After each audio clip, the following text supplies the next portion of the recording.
Osebo everybody, welcome back to Crypto with Boss Lee. Now in today's crypto file, we are looking at Inverse Finance. Now recently they did an upgrade to their governance token, calling it Inverse Plus. I think it is interesting how they are planning to add value to their governance token. Because that some of the governance token out there, either they do not accrue value or they are just used for voting. Now Inverse Plus tries to do more, adding more value to the governance token, and they are calling it the Positive Sum Rewards token. Now let's take a look how it works. Now Inverse Plus kind of have three products. The INV token where you can buy and stake Anchor where you can do lending and borrowing, and Dollar which is their stable coin. Now let's first take a look at Dollar. And why do you want Dollar? Because there are farming opportunities. The Dollar yield farms are available on ETH and also Phantom. Now coming back to the swap, you can use either Curve or Stabilizer. Now Stabilizer is Inverse Finance own liquidity pool made out of DAI and Dollar pair. Here your swap fee is about 0.4% and it also guarantees a fixed rate of 0.996 either way. Another thing to note is that they have about 4 million in liquidity for the pool. Now coming back to Anchor, this is where all the action is taking place. This is a lending and borrowing setup, and you can see the total TVL lock right now is about 65 million. So you can come here and deposit your asset and you get the base reward and also the rewards APR. So for example, you put in ETH,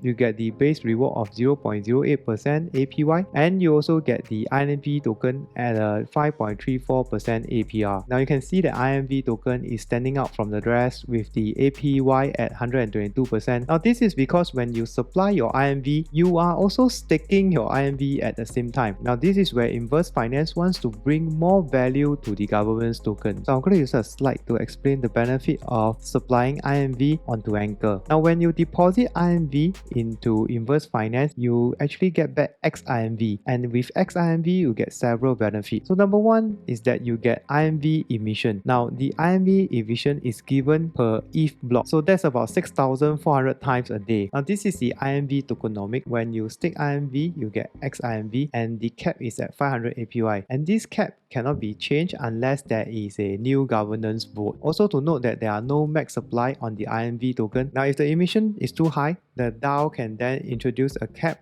and minting will cease. Now INV stakers also get a cut of the protocol revenue. Now this revenue comes from the borrowing interest. Now I just want to share a note. Now when you are borrowing an asset that the price of the smart contract is using from the Oracle, the next thing I want to share with you is that you also get voting rights. Now this is the governance page. You can see the polls are actually very active. I think a total of 35 proposals has been done and 32 passed. So this is Inverse Plus that was passed recently, and all these are on-chain voting. Now the last and most interesting thing is that the XINV, you can also use it for borrowing Dollar. What this means is that you can buy INV, supply INV, earn the INV emission at 122%, earn a cut of the protocol revenue, get to vote in the governance, and use this as a collateral to borrow stablecoin. So when I found out this, I was also quite impressed. So I double checked with the moderator. So let's say I put in $100 worth of INV and I stake it and I borrow $30 of Dollar. This $100 of INV is still earning the 122% APY, assuming I have not yet been liquidated. So this is quite impressive because there is capital efficiency and my funds are not locked. Now the last thing I will show is this transparency tab. First time I see it in the project, where it shows the smart contract link and how each of the smart contract interact with each other. You also find the numbers on the site, like reading the balance sheet of a company. Now if you are interested in Inverse Plus, you can find out more from their Twitter account. I hope you learned something today, and thanks for watching. Bye bye.